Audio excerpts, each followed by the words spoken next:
concrete work that we had to do.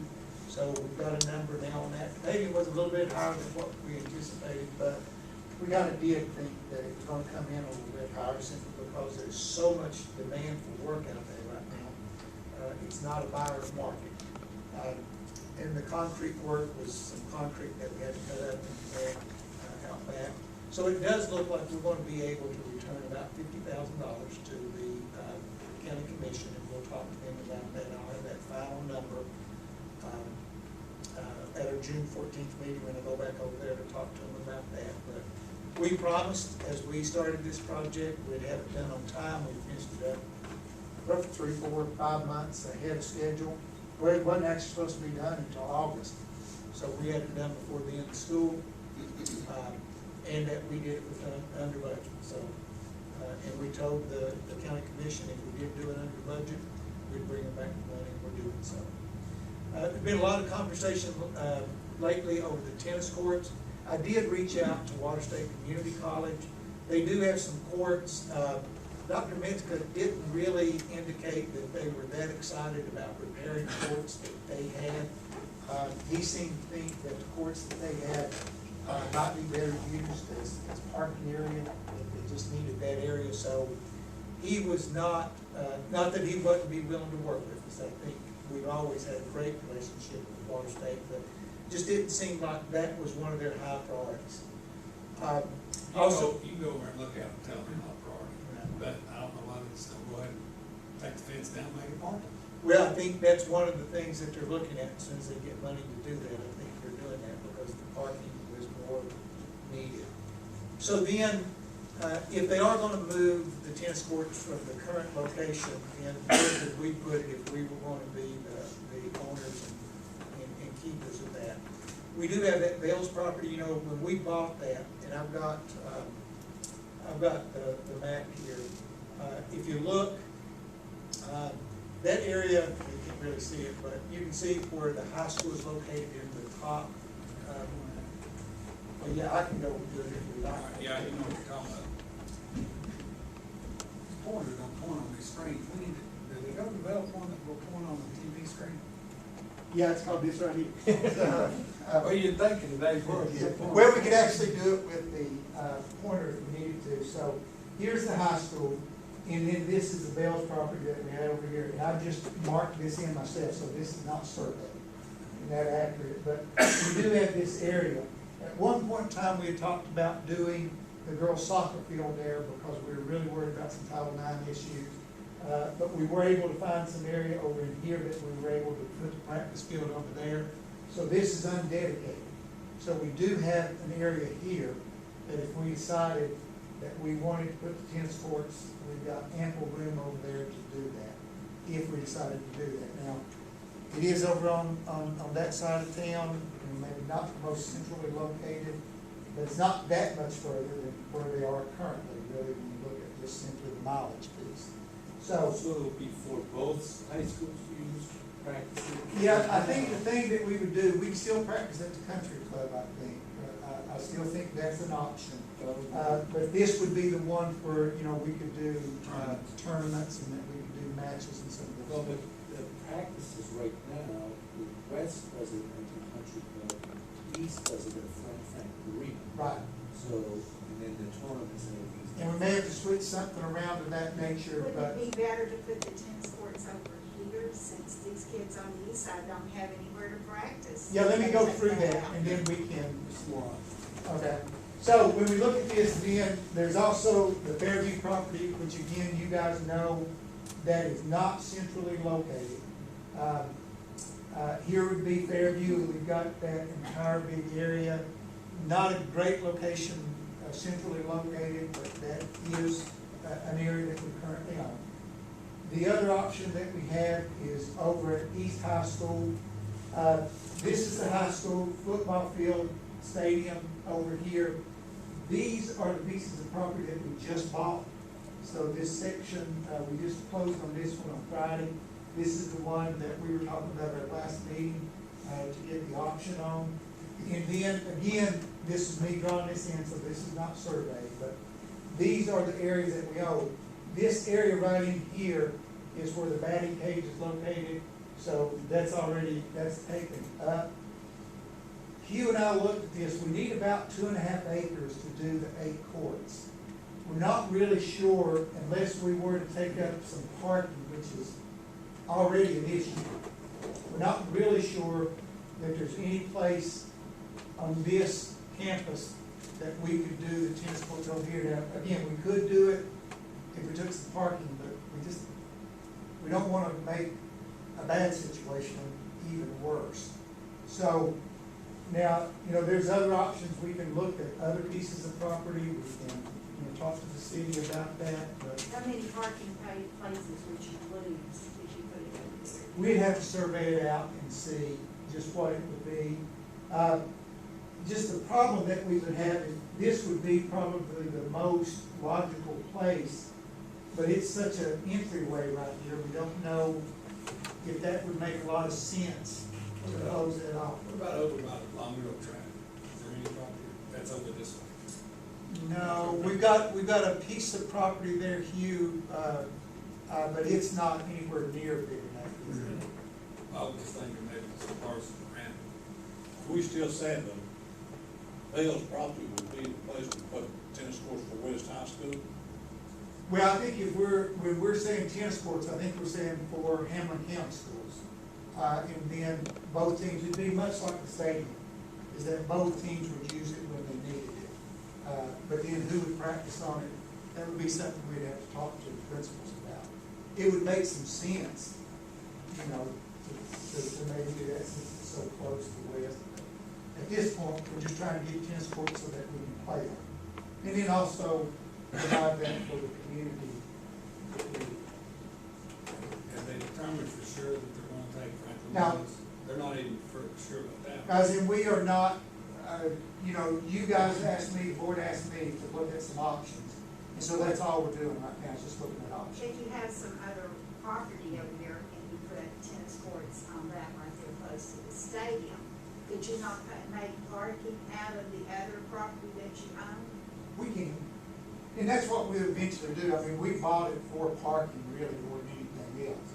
And so, What's on it now? Are there houses on it? yeah, we have this house here, and we've got this house and a few other little structures. But I'm So saying this- where you could do parking. Yeah, we do have some area over in here. This is an empty lot, that we could make some parking off of. It's getting a little further away from school than what we would like, but, and it's not necessarily the kids. We are concerned about kids walking, but we're also concerned about kids parking there and not being as supervised as we would like for it to be. The further away you get kids parked in cars, there's a lot of bad decisions that can be made by 16-year-old kids. So we don't need to make this decision. I'm just telling you guys, I am looking into it. We're setting up a meeting with the city to try to get a little bit more firm idea of where they're going. Because right now, it may be a moot point. If they decide they're not gonna build that road, if they decide they're gonna redo those, then I think we probably need to put some into that, because we're such a major user of that. But at the same point in time, it may not even end up being an issue. But we do want to plan in case it does happen, then we're not 2 months away from tennis and then not having any courts at all. Where's your plan on East Inman there, where all the, tore all, just further back over where you were? It's not on the screen. It's- Oh, up in this area? At this point in time, we bought the property in Hugh. I would think that it would be parking more than anything else, wouldn't it? There has been some discussion of moving greenhouses up there with the CTE program, but that decision hasn't been made either. And what we can do, if the board would like, in July, we can take some time, because normally we don't have as many school issues in July. If you wanted to take some time, we could look at all the property that we have and begin to talk a little bit about what your vision of that would be, and we can go from there. It is gonna be costly, you need courts and cheap. Now, 8 courts would be somewhere in the neighborhood of 800,000 to a million. Make no doubt that tennis courts would be expensive. And that would be some, It's eight. eight with lots of kids. Now, again, if we did that, it would be some kind of partnership with the city in terms of that, there would be some give and take in that whole piece, because there is a community. Partnership, I guess, you know, Pardon me? on our campus, though, I mean, what kind of partnership would they do if it's property that Rudy? Well, I think that currently, just like with the, baseball field, that, we don't own that, we don't own the park, we don't own a lot of things, We've so. been kicking one on Frank Marino for years when it starts. Yeah. Be kind of like that. So, just wanted to let you know, we are looking into that particular part, just so that you know that we are, looking at that. Also, Talley Ward, you know that we're having again conversation. I don't know if Ms. Webb has established that meeting yet or not, but next week, this week. This Thursday. So this Thursday, we're meeting with the city to kind of begin more serious conversations. Are there any mutual agreements that we could make with Talley Ward and with the tennis courts, that we could work something out that would be beneficial both to the city, to the school system, and to the entire community? So we will know a little bit more after we meet with them. We had one initial meeting just to kind of talk about things. We did get an appraisal back, and I had that appraisal back at my desk. Talley Ward was appraised at about $904,000. That's what the appraisal came back as. Now, I think there's a lot of questions. Pardon me? Recently? Yeah, they just did one, here a couple weeks ago. City did. Yes, sir. 904,000. How many square feet is it? I've got it listed there on that piece of paper that I have, but, Who did it? Who did the appraisal? Do you know? they have a company out of, it's on my paper right there, Ms. Hahn, that I had, the group that did that. And it wasn't us that did it, the city did it. It And they was have a an local. No, it's not I don't think it's a local person. I'll tell you when I get back up to my desk, or back up to the city. Guys, I think the value of any building is determined by what you're gonna use it for. If you're gonna use it for storage, it could be 300,000 square foot, and if all you're gonna do is store things in it, the value would be less. If you're gonna turn it into a school or in a rec center, it would be much more. So the values, as you guys know, can fluctuate on usage, but you gotta start somewhere. And so they had a group that comes in and does most of their appraisals. They commissioned that, and then that's what we got, so. Now, I would like to make it real clear, and I think this is critical. The city has not taken any action on this at all. I'm not even sure that it's even been proposed to them. So anything that would be reported is just preliminary conversations, because I think the thing that creates issues sometimes, if we begin to talk about something, and I begin to talk about something, before the city councils have an opportunity to look at it, that can kind of create some turf wars, and we certainly don't want that to happen. So, but at some point in time, you gotta be open and transparent and begin to have those conversations. So, just to start, the county or the city may not be interested at all. If they're not, then we gotta look at some other options, but if they are, and it's mutually beneficial, I firmly believe the city could benefit greatly from us partnering with these two projects. So, but we'll know more in a July meeting, and we'll kind of let you know about that. The Inman property, this is the property that Mr. Green brought up at our last meeting. We did get an option on that particular piece of property. Mr. Clement, I think 60,000? 58, yeah, we bought them 58, so the appraisal was a little bit higher than that. And that was that one little piece of property, that, yeah, it was right in here, right? Yes, sir. This little section here, we'd already purchased that, and now, we got the option on that. That gives us that whole block.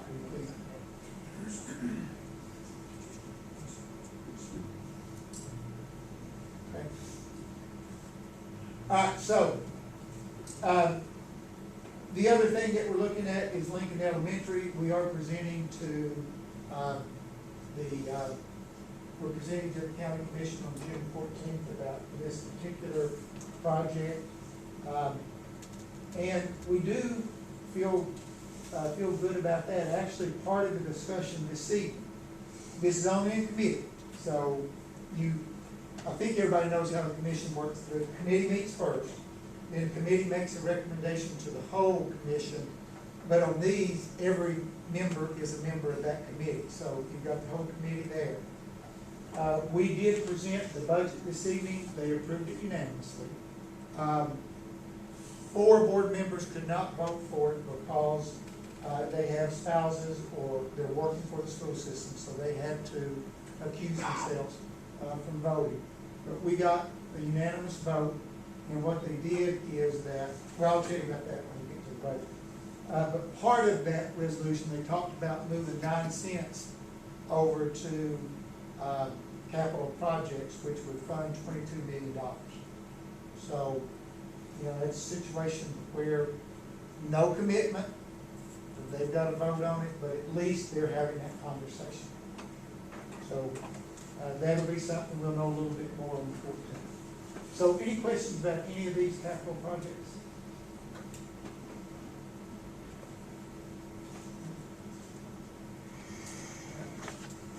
Mr. Chair, then we'll talk about school resource officers. We grossly underestimated the cost of resource officers. That was the current price that we were paying. I talked to the city, and what the city, we didn't have a long conversation, and it just involved the chief. But the cost for an officer for the city, with equipment, a car, and salary and benefits, both of them would run somewhere around $100,000. So, yes.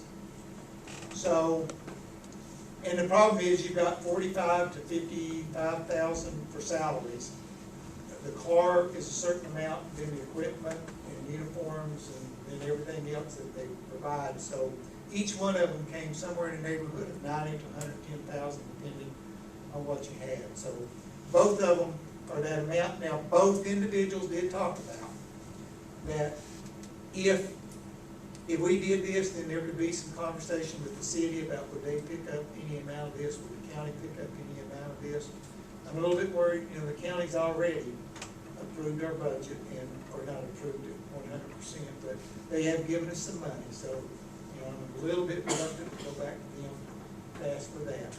The one thing that we do need to be aware of is that Officer Ortiz, who did a wonderful job for us last year, he resigned, moved out of state.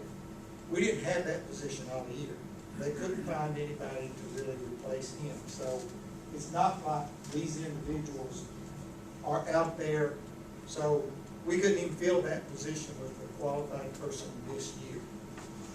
However, if the board feels this is a priority, we'll certainly work with the city and the county to find a quality applicant, and then we're going to have to discuss a funding formula to make that happen. So we can make this happen if the board is dedicated to it. I did talk with each 4 of the middle school principals. Probably over at East Ridge with Mr. Templin, he had the most concern that he was out in the county, so you know he didn't have access to the city, even though folks would help him if he needed to. But I think all the principals felt like it worked this year. That if they needed help, somebody was there. If they had a threat or if there was some concern, all they had to do was call one of our school resource officers, and we had law enforcement there to help us. So I think they felt fairly comfortable, but I think every one of them would tell you too, if they could have their own a good school resource officer, they would want one. So I think we've got the money issue. I think we've got an issue of finding the right person, because a school resource officer, you want to find people who are creating relationships, not to criminalize everything, but working on relationships. And sometimes that's a little bit different person. than what would first go through the academy. So, Mr. Chair, I know this is one thing that you brought up, and we just need to know. Well, I've still been a long proponent, and I think at $100+ million budget, I know it's a lot, but if we could maybe share the burden with the county and the city, it's money well spent, especially if you find the right person. I'd like to try to ask the board if they'd encourage at least pursuing, seeing. It just takes one person or one instance to wish we had had it, and it can change a lot of lives in a positive way, not just criminal. Well, Mr. Chair, all we need is one board member to tell us to continue the conversation, and we will do so. I So would like for you to continue the conversation. I will do so, and then what we'll do, we'll come back in July and tell you guys, you know, if these amounts, because these amounts are just a preliminary, one was a text, wasn't even a conversation, so, but this is just what the cost is. So somebody's got to come up with this amount, so, we will have a Tell them they conversation. could use a used car. I mean, they don't have to have a brand new car, right? Yeah. Well, yeah, okay. We will continue these conversations, we'll report back to the board about what we find out. But I do want to say this, and if the paper does report on this, we would certainly love to get this word out. The city and the county, we could call them at 12 o'clock at midnight, we could call them at 5:30 in the morning, and they had people within minutes at our schools if we need them. They have been phenomenal to work with. If you saw the number of people we had working graduation, that we have working at ball games, that we have, that when we needed individuals, we had folks there. So the city and county have been tremendously helpful, and we cannot overstate how much we appreciate it. So, but we'll continue the conversation, we'll go from there.